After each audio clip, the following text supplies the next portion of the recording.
Welcome, everyone. Good afternoon. My name is Alana Weiss, and today it is my pleasure to welcome Greg McKeown to the Authors at Google series. Greg was here in 2010 on his book, Multipliers, How the Best Leaders Make Everyone Smarter. And today he's here to present on Essentialism, the disciplined pursuit of less. Please join me in welcoming Greg.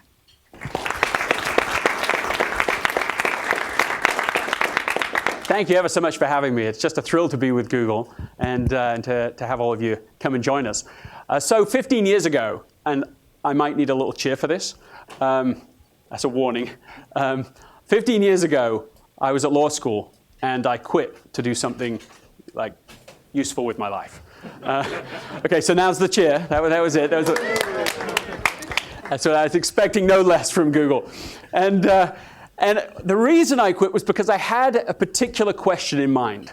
And I realized that I just couldn't actually do both do the work I was doing and really pursue this question to eventually teach and write on it. And here's the question. So I've had 15 years to think about the answer to this question, and you're going to have 15 seconds. But I expect great things from you, so it's no problem. Okay, so here's the question. What is it that keeps otherwise capable and driven people from breaking through to the next level? Okay, so I'm ask it again, and then I really want, don't be shy, real answers as fast as you can. Oh, that was really fast. I was gonna ask it again, and there was none of that. Okay, so what did you say? Focus. That's what keeps us back? That's because you think you know what the subject of the lack of focus. Good. More. Fear. Like what kind of fear? Yeah, I just don't want to get out of our comfort zone. Right, thank you. Fear of failure. Good. More. Justin. Themselves. How does that work? The person, just get rid of myself. The person is their own worst enemy sometimes. Right? Worst enemy. Because in what way? How does your self-confidence? I mean, it's all of it, but it's all that person. You are your worst enemy at times. You are your worst enemy. You overthink things. You're afraid of failure. Get rid of yourself. And you're on your way to success. Right. No, it's an interesting point that you make. We'll come back to it. Go, Frank. Like not focusing on, or letting little things that aren't important like take up your time. Right, being consumed by all the different things that can come along that maybe aren't so important. Okay, I want a couple more thoughts on this. Lack of time. Too many big things get in the way of being able to break through to the next level. What is it that keeps back capable and driven people from breaking through to the next level? The answer that I came to eventually was counterintuitive, something hidden in plain sight. The answer to the question of why otherwise capable and driven people don't break through to the next level is success. And this is how it works. I first observed this working with executive teams in Silicon Valley. And this is the process. The paradox of success is that when they were focused on a few essential things, the right things, they could get unified behind it and so on, and it coalesced to momentum, and with that they were able to produce success. But success came with it options and opportunities, which, although they're the right problems, they do turn out, in fact, to be problems because they undermine the very focus on essentials that led to success in the first place. So, I'm exaggerating the point in order to make it, but success can become a catalyst for failure. And if not that, at least success can become a catalyst for plateauing in our progress. And suddenly we're just consumed with all of the good things. So think about it this way. So this is a true story. Somebody I interviewed for the book, based in, stone's throw from where we are right now. And he was in a company, he was focused on the things that he loved to do, he's doing a great job at them, but then his company was purchased by a larger, more bureaucratic firm. And he went in there wanting to be, a good citizen, team player, which was code for, try to say yes to everyone without really thinking about it. So if there's an email chain, he wants to be the first person on it. If there's a conference call and he's invited, he goes. A meeting, the same.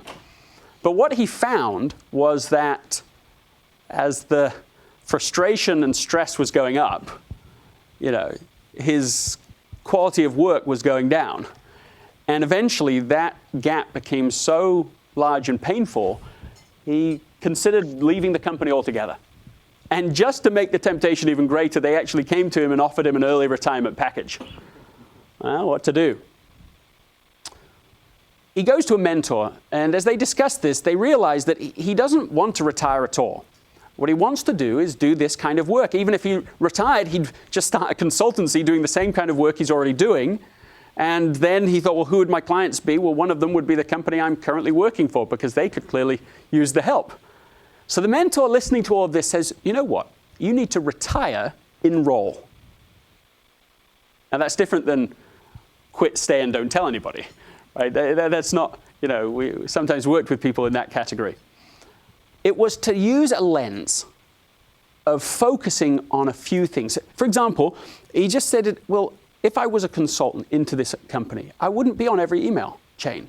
And I wouldn't go to every meeting. I would use so much more selectivity about what I did. And so he started pushing back. Started not simply going to everything, not attending every meeting. In fact, one of the meetings he'd been regularly going to, he just, stopped going to. It was an experiment. That doesn't always work well, but what happened for him is that they came to him a little concerned, well, we missed you at the meeting. He said, oh, what do you need? Oh, well, we needed this project getting done. Oh, great, I'll do that by the end of the week. Solved his hour commitment in the meeting, 2 minutes conversation, done. Well, he continued this experiment for a few months. What happened? He got fired. I didn't get fired, but it would change the tenor of the conversation if that is what had happened. Now, this is what happened. Let's start at home, first of all. At home, what he got back was, he said he got his life back. At 6 o'clock, he put off the phone. It wasn't necessary anymore. He set a different expectation. So he ate dinner with his wife every night. He went to the gym. Suddenly, he got a sense of control back. What happened at work? By the end of the year, his performance ratings went up, massively up. And he ended off the year with one of the largest bonuses of his whole career. How is it possible? Well, actually, the way it's possible is arithmetic. It's a really simple idea and possible to execute.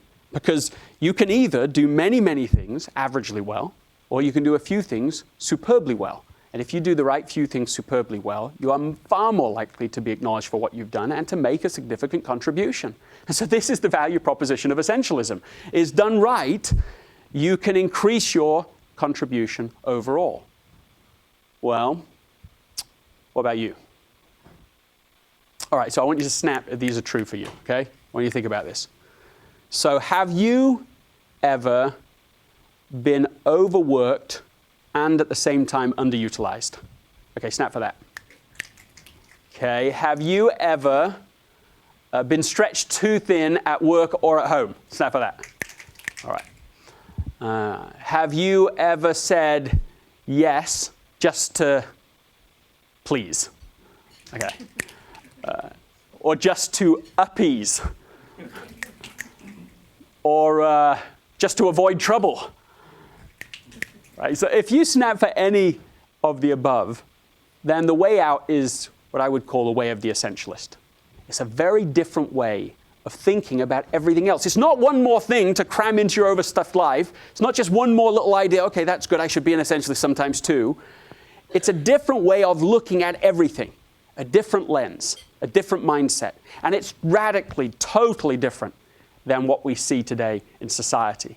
Because I would argue to you, with you, that we are going through right now a new bubble.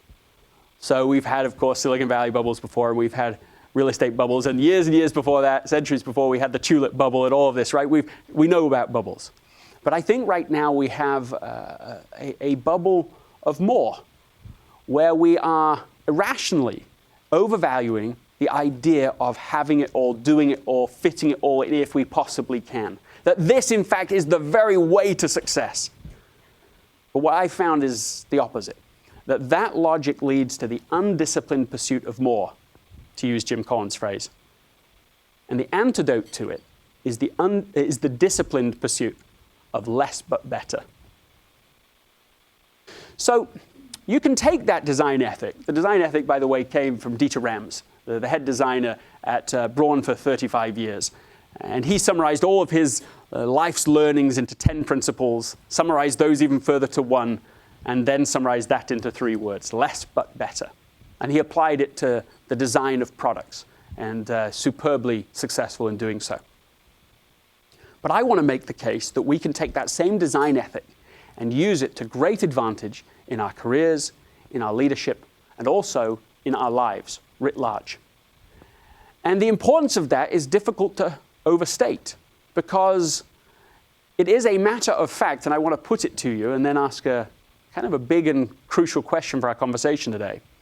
I'll put it to you that the evidence is that at the end of our lives, there seems to be a tendency to regret the way we lived them. Bronnie Ware is the Australian nurse. This is just one example, one data point, but she spoke to a lot of people at the end of their lives, captured them, and wrote a piece called The 5 Regrets of the Dying. At the top of that list was having lived a life that was not true to myself, but to the life other people expected of me. And the second was too much time in work, too little time with family and key relationships. And then the list goes on. But the point I want to put to you is that nobody intended to be there. Nobody designed that outcome. It happened by default. And my question to you is how it happened. So here's the question. Why is it that otherwise intelligent people end up getting tricked by the trivial? This is my question to you. It's not an insignificant question, because other people just as smart as you, as us, just as driven, just as thoughtful, just as careful, somehow seem to end up where they didn't intend to end up. And that is more than intellectual curiosity, although it is that to me. It's also just a question we ought to ask about because, we just get the one wild and precious life after all. So how do we design our choices really matters. So coming back to you now, I want the answers again, fast and furious. Why is it that otherwise intelligent people get tricked by the trivial? This is the question I want to put to you. What are your thoughts? So you're just so busy, you get into like a busyness cycle where you're so busy you don't have any time to think. And so that means that you're so busy that you don't have any time to think. And so it goes for many, many years. And so this is why, very routinely I'm talking to people, here in the Valley and all over, that will say, yeah, I ended up spending 15 years at X company, and I just can't understand how I did that, why that happened, or why I spent the time doing that when there were other things I really wanted to do. So I love that idea, a busyness cycle. Thank you for that answer. More, go. It gives a false sense of accomplishment. When you do trivial things, you can accomplish them, the bigger ones are more attractive. Yeah, small, quick wins, or at least feel like wins. They get them off the plate. I sent the email. I responded to that person. It feels like accomplishment. And by the way, if you didn't say it, but it was true for you, I want you to snap for those too. Thank you for that. More. There was another hand. Go. And others, don't be shy. I want your thoughts. Go. Yeah, we respond to urgency before more than importance. That's a great new phrase for us all there. A to-do list pack rat. What does it mean really, though? Well, the list get longer and longer and longer, and it costs the rate that you cost these off to do things. Yeah, have you ever noticed that by the end of the day, your list is longer than at the beginning? Yeah, I once made a list like this, a list of everything that was on my mind, 400 things by the time I was done. Some of you would be much higher, smaller brain, that's how it goes. 400 things, and I just looked at that list and said, okay, and I thought, okay, from now on, I'm going to cross off every time I do something, and I'm going to add it every time I make a commitment to anyone new, right? I just did it for a week or two just to see. Yeah, it's very predictable. The list got longer every single day. Yeah, there's a problem there, isn't there? Like this take that forward for the next however many years, and you've got a problem of perpetually being in a certain cycle, a certain challenge. Thank you for that. More. Go. Passive participation in expectation. Right. Passively going along with other people's agenda. Let me just speak to that for a moment. In fact, I was talking to Vint Cerf here. And we were talking about a few different things, but one of the things he said in passing, which I thought was interesting, is I must have mentioned information overload. And he said, information overload. He says, I hear this all the time, but we've had information overload since we had a library. So, this is not some new challenge. Now, I don't fully agree with him because a library is still so passive in comparison to the information that has come as, over the last 20 years. But still, I think he's onto something, that it's not just information overload today that we're struggling with, it's opinion overload. And that's a very different psychological challenge. Information overload is just stuff you could learn about, stuff you could read about. Opinion overload that has come with the advancement of social media and smart technology means that people's agendas, which always affected us, suddenly are affecting us in a hyper-connected way. And so I think that's a nice point. More, what is it that tricks otherwise intelligent people to believe that what they're doing is important when it's not? How do we get tricked by the trivial? Don't be shy. Speak up. What are your thoughts? Habit. Habit? What do you mean by habit? Feels normal. It feels normal to just keep doing what we're doing. It's become routine. I love this. You two, I want to come back to in a moment. Let me just talk to this routine idea for a moment, because one of the things that interested me so much when I was looking into this whole subject is how do you make doing the essentials as effortless as possible? If doing the essential work in our life is always difficult, if it's always the hardest thing, we won't do it because we'll tend, in a sort of self-interested way to do the stuff that's effortless. So the key, of course, is eventually to get to the point where our routine supports the things that we think are actually essential, and making that as effortless as possible. And so in that mindset, I was visiting China, and I was in the Cube. You remember from the Beijing Olympics where Michael Phelps, astounded the world. And as I was sitting there watching it, I was struck by how different the kind of execution we all saw in that room is so different than the kind of execution we see on a day-to-day basis.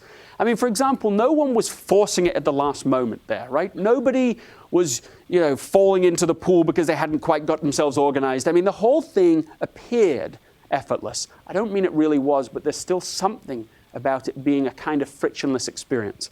And then as I went to research the Michael Phelps phenomenon there, I found that he had followed a very particular selected routine from his coach, Bob Bowman, and had followed that routine for many years prior to being in the Olympics. And this is the routine. He arrived 2 hours ahead of time.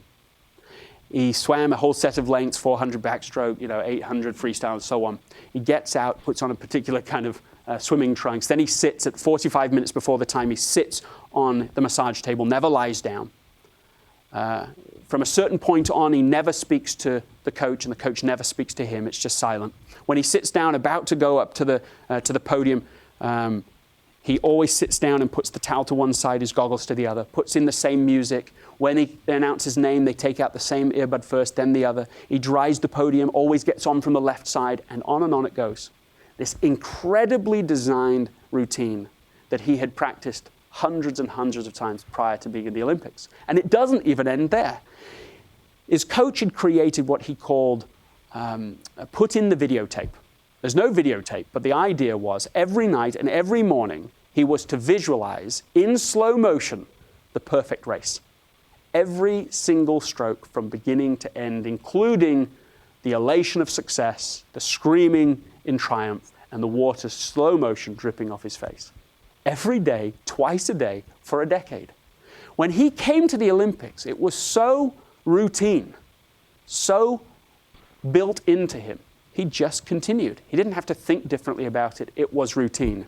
So in a way, what I want to do is turn this around and say, how do you build a habit or a routine that supports the things that are most essential, so that that becomes the default position, and not only when we're sort of aggressively trying to pursue it. Yeah, just what is essential and what isn't essential? I mean, this is a really important question, and it's a non-trivial question. And the thing that I want to put to you about this is that we just often now don't create the space to be able to think about this. In fact, I was at Twitter recently, and somebody said in passing, they just asked, they said, do you remember what it was like to be bored? They said, when you're in the airport and the flight isn't coming and you don't have anything to do, you have to sort of think. Maybe you get a book and you read it, but you have to do something a little deeper. And he said, now there's none of that, none at all. We have used every ounce of that space. We're on the phone, we're responding, we're listening, we're taking information, and we're doing something. And it does raise the question of what a society will be like that doesn't ever ponder, that just is always plugged in, that is addicted in that sense. So thank you for that thought. And then a comment here too. Yeah, so I'd say the answer to this, in my opinion, is... Yeah, so the challenge is that if you have a manager who's completely infected in non-essentialism, who thinks that the answer is just more, then you've got yourself a challenge. And let me just tell you, I feel like I've seen this 100 times because this idea has infiltrated into corporations for sure. And you can see it. In fact, you can see it in a word. Let me give a word, the history lesson of the word priority. Does anybody know this? So the word priority came into the English language in the 1400s. And it was singular, priority. Now, what did it mean? Tell me what you think it meant. Give me the obvious. What does the word mean, priority? Don't overthink it. What does it mean? Most important, the first thing, the prior thing, exactly so. And it kept that very clear and simple and sensible definition for the next 500 years. Only in the 1900s did we pluralize the term and start speaking of priorities. But what does it mean? What does the word even mean? Can you have very many, very first prior things? So you see this sometimes coming back to the comment that you have managers who say with no sense of irony at all, here are the 10 priorities. In fact, I was at a group not long ago, and they knew I was coming to teach about essentialism, and they knew about this definition of priority, and it still didn't stop them sending out to the entire group the 9 priorities for their fiscal year, and not in priority order. And so what we did, which was kind of fun, is that after the presentation, they took the next hour, changed their whole schedule, and they got everybody to vote on which the ones, what the order should be and which ones were essential. They did identify what the top one was and the top 3, and it was clear winners across the other ones. And it helped, of course, the whole organization to be able to get sensible about what they would say yes to and what they would say no to. So this whole idea of priority and getting back to the singular sense of it, I think is important. What is it that gets in the way? How do otherwise intelligent people get tricked by the trivial? What are your thoughts on this? How else does it happen? Go. So the comment was this idea that the non-trivial is often, this idea of planning and so on doesn't give an immediate payoff. And so that's a challenge. You're planning, you're thinking, you're organizing, you're not doing in the traditional sense. And in fact, I would go even one stage further to suggest that often we are rewarded for bad behavior and punished for good behavior.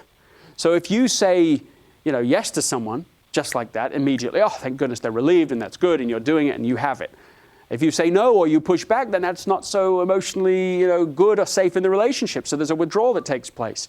But over time, if you simply allow that to guide you, then you can have your whole life consumed in things that you didn't otherwise choose. Thank you for that. More? Yes. When I think about that, it makes me think of an absolutely classic example of everything we're talking about, and in the embodiment of Rosa Parks. What I think is interesting about Rosa Parks, and the very famous story that she is so well known for, is that she wasn't growing up at all likely, or even just earlier in her adult life, at all likely to say no. In fact, when she first joined the NAACP, they needed someone to be the secretary, and she did it because she was asked to do it, and she said it never even occurred to her that she could say no. And so this same person who was so, willing to sort of do the things that other people were asking her and expecting of her is the same person that in a different situation is able to say no in this critical moment. So when the bus driver came to her, now what's the difference? It's important because it's the same person here. But in the moment that the bus driver came to her and said, you need to leave, you need to get up you need to leave out of these seats. She said in that moment, a feeling of clarity came over her like a warm blanket wrapped her around. And she could feel certain. And she simply knew she would never ride the bus again in that way. What I think is interesting is that she didn't try to manipulate the driver as a result. When the driver said, well, I'll call the police, her response was, you may do that. So she was clear about what she was going to do and not going to do, and wasn't trying to necessarily even get to the conversation with him. Now, of course, it caused conflict, but this is exactly what I'm suggesting, is that there's a tension between internal clarity and social expectation. And what we need to do to make sure that social expectation doesn't completely own us is to have that time and space to ask the question, what is essential? So that we can gain highest levels of clarity on that. Thank you. More on this. Go. Thanks. I'd say passion to get things done, because in a team environment... Oh, what you said was execution, the desire to just execute, that you want to be the one. So if nobody else picks it up in the team, you're going to be the one to do it. Not necessarily. So one of the reasons that you take things on is because other people aren't. You see it as being important to the project and you do it. I mean, of course, one can argue that you're doing the right thing in that situation. But the challenge is not simply allowing it to be the default, the norm, that you become the yes person, the I'll pick it up person, the someone dropped the ball and I'll take it. So someone that I really sort of feel symbolically that the book is written to is someone who, learning of Essentialism, suddenly discovered that I can push back. I don't have to operate the way that I've been taught to operate. And as a result of it, she goes and negotiates with her manager to have 5 days off work to be able to focus solely on the preparation for her wedding. They negotiate and agree that this is the work that needs to be accomplished. This is what's critical. She does it. She does it ahead of time. She makes it happen. And the boss is thrilled with it. But then as she enters the 5 days, the boss says, well, somebody, dropped the ball and I just need you to do it. It's really essential, very important. I need you to do it. And in the past, by a factor of like 100, she would always have done it. She'd never said no, never pushed back. She just was that person. And for the first time, she pushes back. She says no. The boss is not pleased. But what happens is that a week later, when they get back, a week or two later after the wedding, the boss says, you know what, I realized after you said that and pushed back that there were other people who hadn't been pulling their weight properly on the team, and this was the first time I was really having to face that. So that's how it sort of ended up turning out there. But she herself was so touched by the experience, so impacted that she had more power than she had previously realized, that the non-essentials were negotiable. That when she went to a wedding, she added into her vows the idea that I will essentialize this marriage relationship over all other commitments and relationships in my life. I think that's powerful because it captures this idea that what I'm suggesting is we need to design our lives deliberately, or they will end up being designed for us by people that aren't as invested in us achieving the essential mission of our lives. Good. Let me shift to a slightly different question. The question is this. I want you to think about the people in your life, the inspirational people that you think do this. The people that you can look to and say, you know what, they really do focus on the things that they are built to do, that are essential to them. They live a meaningful life. They're not simply consumed in all of the different things that are going on. And I want you to ask, how do they do it? And as you're thinking about this, I want to at least share one story as we're thinking about it, which is Kay Krill, who I feel is such a good example because it's like so many of us previously. And so early on in her life, so this is Kay Krill, who's now the CEO of Ann Inc. and the Ann Taylor brand and Loft and so on. Early on in her career, in her life, she found herself saying yes to everything, every social meeting after, every extracurricular at work and even social engagements outside of work. And a mentor came to her and said, and I love these words, they said, you've got to learn to jettison the activities and even the relationships from your life that are less meaningful to you. So that, and it's important, so that you can invest your time and energy into the things that are truly meaningful to you. Well, why I like the story is that she's really learned to do it. That over the years in that interim period, she has practiced, she has experimented with essentialism, she has tried it out. Now she really feels, it's easy for me. It's easy for me to say no to the things that are less important, and I know the things that are. So it's a learnable skill. Now, with that as an intro, back to you. What is it that the people that inspire you do? How do they do this? How are they able to focus on the things that are really essential and push the other things aside? What are your thoughts on this? How do they do it? Courage and commitment and a sense of unyielding, purposeful clarity. And that's exactly what I found, is that when we're clear enough on purpose, when we have a clear enough, strong enough yes burning within us, then we're able to sometimes almost effortlessly just navigate the no. Well, we're not running around saying no to everybody, but at the same time, we've thought so deeply about what we do and what we believe and what is valuable, we're able to navigate a lot of social pressure. One of my favorite examples of this, as I was researching the book, Steve Jobs is someone who's often cited as someone who said no and all of that, right? But what I love is a story of someone who said no to him. And this was when he left Apple and he'd started the company Next, and He was trying to find a logo.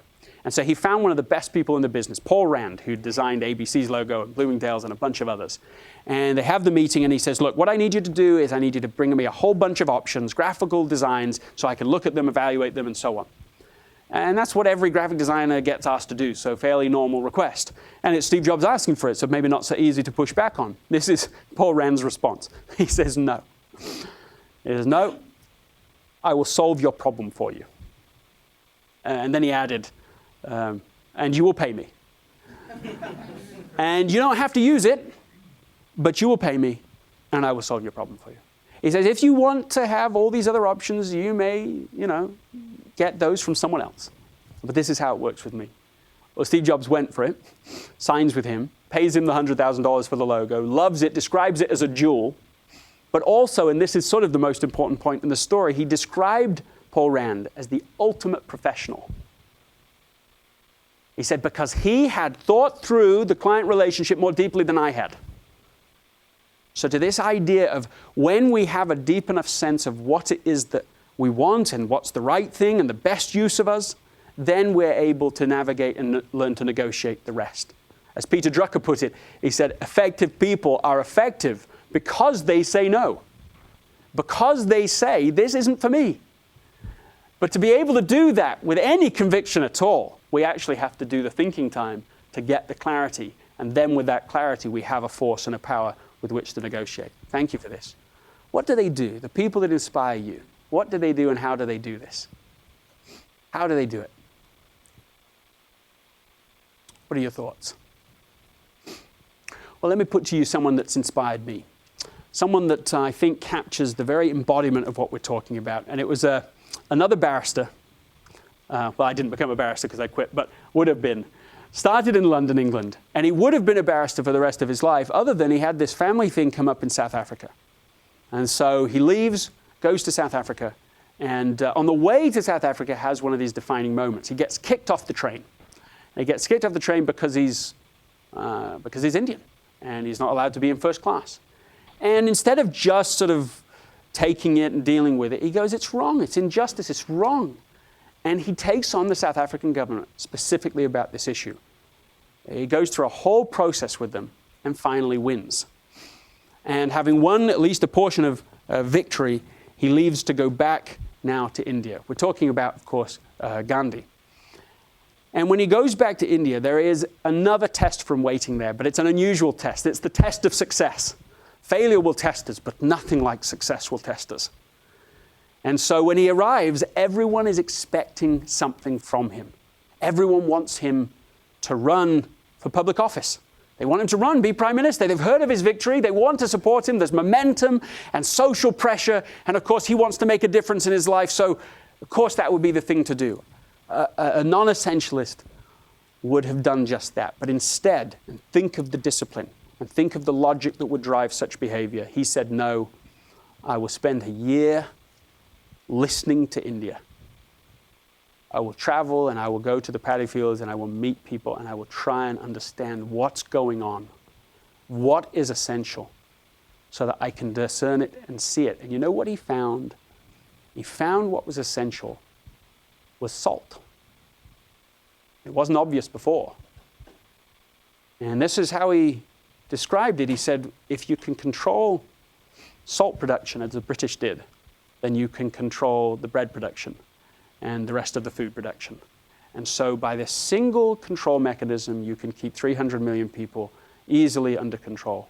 And so this is when he came up with the salt marches, in which he walked across India and 600,000 people followed him in a symbolic statement of support and pushing back on the British Empire. And then through a series of experiments. He called them experiments with truth, but we could call them experiments with essentialism, the same idea, because what it came down to was a phrase. He said, I was learning to reduce myself to zero.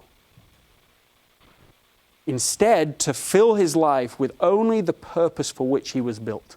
It included all sorts of fun and sort of strange experiments, including not a diet that he chose, many, many different kinds of diets as he was going through, choosing those things that really worked and actually helped him to be most in attunement in his life. It included not reading a newspaper for 3 years at one time because it was too cluttering to what he was trying to focus on.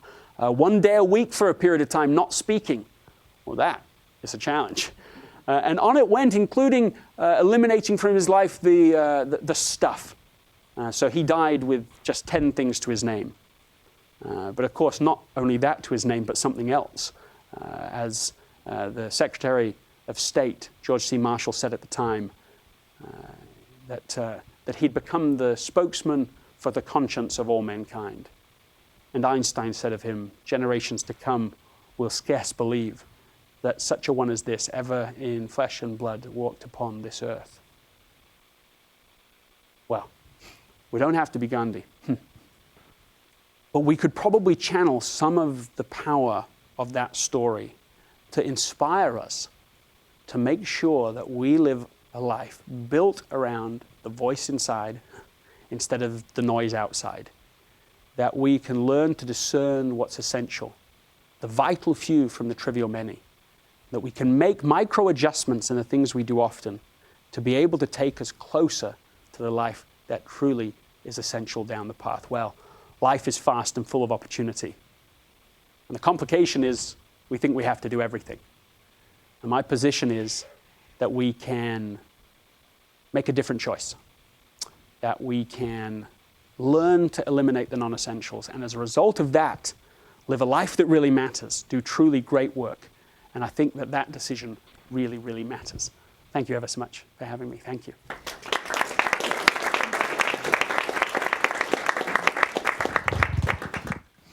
In order to get to essentialism, it seems as if discernment is a very large component of this process. Do you have any recommendations in regards to discernment? Yeah, thank you for that. Do I have any recommendations for discernment? I think we can start really easy on this because it's such low-hanging fruit. Just start the day off. Don't reach for your phone.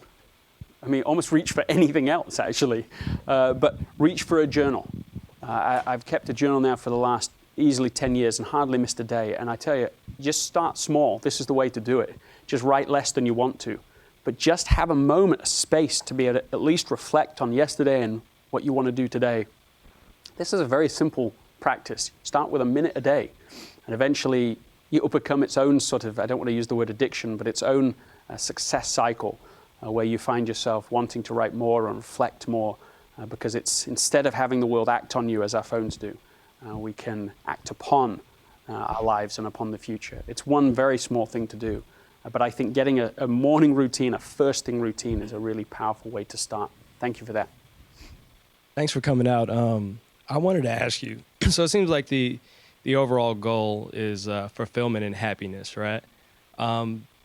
With essentialism and the way, the workforce works now, do you see kind of a dichotomy between what people probably need to do to feel fulfilled versus what companies look for in promotions and moving people up the ranks?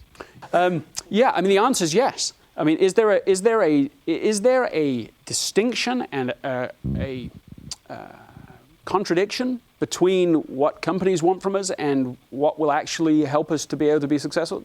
At times, absolutely. And I think that learning to decide which trade-offs we want to make is the essence of strategy. So in our personal strategy, it's exactly that. Which things do I want to do? Now, one thing I can certainly recommend, it's a very quick fix, or at least a quick fix to understand it, is work with people who value the same things that you do. And there's a big range on that.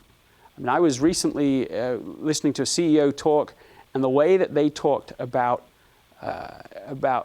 life being equivalent to the company. I mean, they said point blank in this sort of Q&A session, I absolutely have given my life to this company. For 20 years, my family has been the victims. I mean, this is what completely, not really apologetically, but just very candidly. I'm sure lots of other people have done it, but they were owning it. And so in the middle of it, they say, I answer my emails at 3 in the morning and I respond by 3:05. And then, as if that wasn't enough, that got our attention. Then they pointed to the back of the room and said, and my assistant is the same way, isn't that right? And of course, all heads turn, and this assistant at the back is nodding, as you can imagine. And they said, when I email you at 4 a.m., you respond by 4:05, isn't that right? That is right. So that's very far on a spectrum, but it only goes to prove the point that there is a whole range.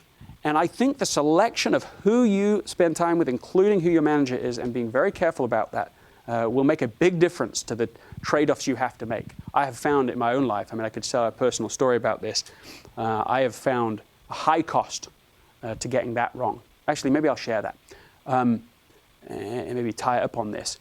So this is, my wife is here today, Anna, and so she could tell you the story maybe better than I could, or at least a different perspective on it. But this is how it worked. So my wife was expecting one of our daughters, and I got an email from my manager at the time, and it said, Friday would be a very bad time to have a baby, because I need you to be at this client meeting. And maybe they were joking. But somehow that stayed with me through the week. And instead of being able to focus and just enjoy this moment and so on, I was torn trying to straddle both, do them both. It's a non-essentialist trick, right? I can do both. I can fit them both in. And day comes, daughter's born on Friday, and I'm in the hospital, baby's healthy, my wife's there looking radiant. And so I said, filled with clarity now, I said with all the conviction I could muster, yes. And so I went. I remember after the meeting, my manager said to me, the client will respect you for the choice you made. I don't know that they did. The look on their faces did not evince that kind of confidence. But even if they had, and even if some extraordinary thing had come from it, which nothing did, surely, even in those best case scenarios, I had made a fool's bargain. It was there in a sort of quite deep way that I learned this lesson, right? If you don't prioritize your life, someone else will. This is not a neutral game we're playing. People have their own things, they have their own agendas, and we will simply become a function of those unless we deliberately do something else. So in the final analysis, we can either choose deliberately to pursue the vital few, or we can, by default, be pulled into the trivial many. So again, thank you for your time, and it's great to be with you. Thank you.